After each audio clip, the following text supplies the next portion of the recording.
Everyone tells you to just keep posting when your YouTube channel isn't getting views. That's actually the worst thing you can do. Most people stuck in 100-view jail keep posting and just dig themselves deeper. I did the opposite. I stopped, reset my approach, and it completely flipped a dead channel around. So if you're struggling to get views, think you're shadow banned, or stuck in what people call 100-view jail, this might help you. But keep in mind, this is just what I've been testing and seeing work.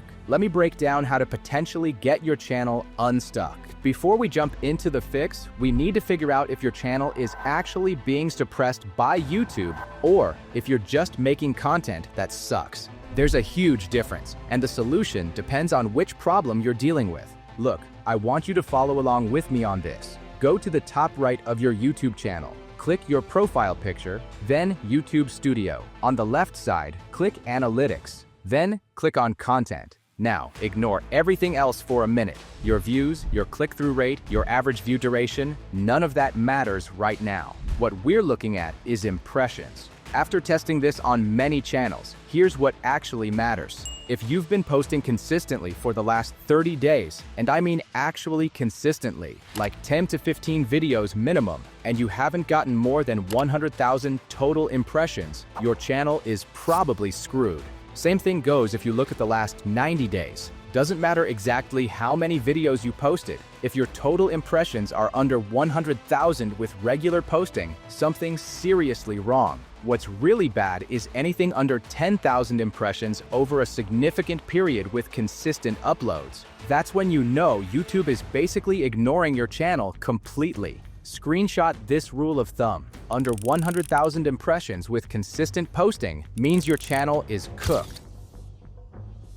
For those who don't know what impressions are, let me break it down simply. An impression is when YouTube shows your video to someone. Could be in their recommended feed, on their homepage, in search results, wherever. Every time someone sees your thumbnail, that's an impression. So when your impressions are trash despite posting regularly, it means YouTube isn't showing your videos to anyone. They're invisible. That's what people call being shadow banned, even though YouTube won't admit they do this. From my experience working with creators and my own channels, the patterns are pretty obvious. There's a clear difference between a channel that's being suppressed and a channel that's just posting content that doesn't connect with audiences. If your channel fits those struggling metrics, here's the approach I've been experimenting with. This isn't some guarantee, but I've seen it work multiple times now. The theory is that YouTube's algorithm associates negative performance patterns with your account. By transferring ownership to a completely fresh email, we're potentially giving the channel a clean slate while keeping all your existing content and subscribers. First thing you gotta do is create a new email address. Get someone else to do it or use a different device. The key is this email has never touched YouTube before.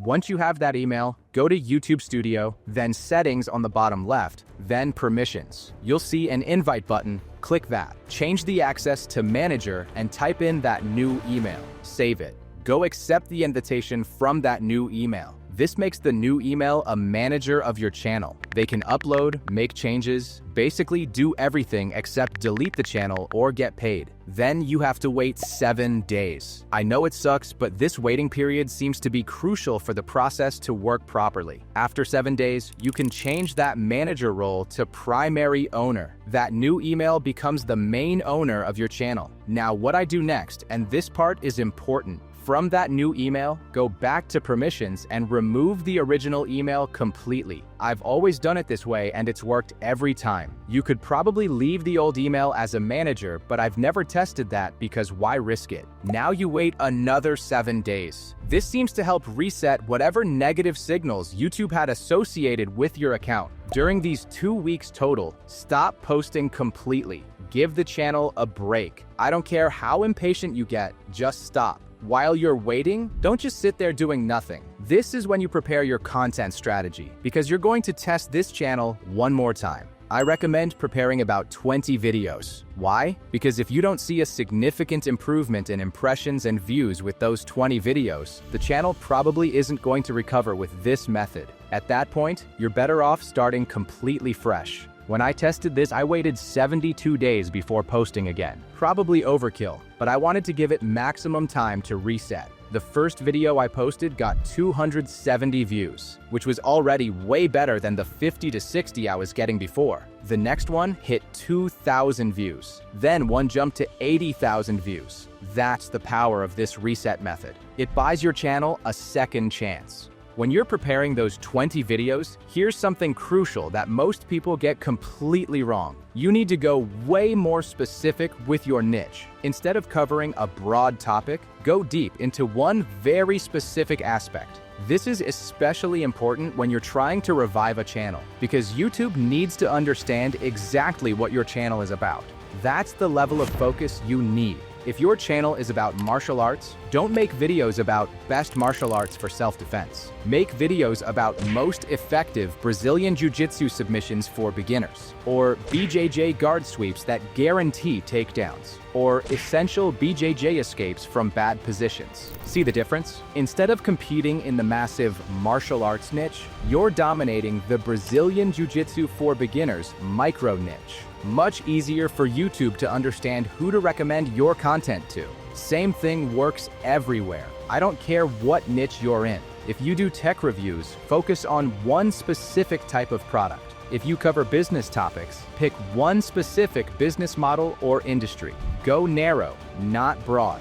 Most creators think they need to cast a wide net to get more views, but it's actually the opposite when you're starting or reviving a channel. YouTube rewards channels that have a clear, focused identity. Those big channels making broad content, they earned that privilege by building authority first. You haven't earned shit yet, so you need to prove yourself in one specific area. Here's what most people don't understand about YouTube's direction. They're not just competing with TikTok anymore. They're going after traditional TV viewership. Longer videos that can hold attention for 15 to 25 minutes or even 30+ minutes get prioritized because they're more valuable to YouTube's business model. They keep people on the platform longer and create more ad revenue opportunities. This is especially true in educational and entertainment niches. People want comprehensive breakdowns, detailed tutorials, in-depth analysis. They don't want surface-level bullshit that leaves them with more questions. Once you've gone through the ownership transfer process and prepared your content, it's time to execute the test. Post your 20 videos on a consistent schedule.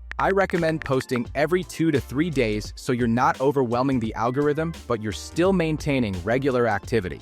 Watch your analytics closely, specifically impressions and views. If you start seeing significant improvements, like 5 times or 10 times better impressions than before, you know the method is working. If after those 20 videos you're not seeing major improvements, it might be time to start completely fresh with a new channel. Sometimes channels get so damaged algorithmically that they can't be revived. But in my testing, this method has worked more often than not when executed properly. Look, there are a few other things that can impact your success with this method. First, your content quality still matters. You can't revive a channel with terrible content, no matter what tricks you use. Make sure your videos are genuinely valuable and well-produced. Second, your thumbnail and title game needs to be on point. If people aren't clicking, none of this matters. Spend time creating compelling thumbnails that stand out in crowded feeds. Third, engagement matters. Ask questions, respond to comments, build a community around your content. YouTube rewards channels that generate discussions and keep people engaged. Most importantly, don't half-ass the execution. If you're going to try this method, commit to doing it properly. Follow the steps exactly. Prepare quality content and give it a real test. Look, this method has worked in my testing, but YouTube's algorithm is complex and constantly changing. What works today might not work tomorrow. Follow the process I outlined, create focused content in a specific micro niche, make longer videos, and give it a real test with those 20 videos. If it works, great. If it doesn't, at least you'll know you tried a methodical approach instead of just hoping things would magically improve. If you found this helpful and want more hands-on help for building your first channel, first link below. I've got more resources where I break down advanced techniques and share what's working. If not, no worries. Thanks for watching, and I'll see you in the next one.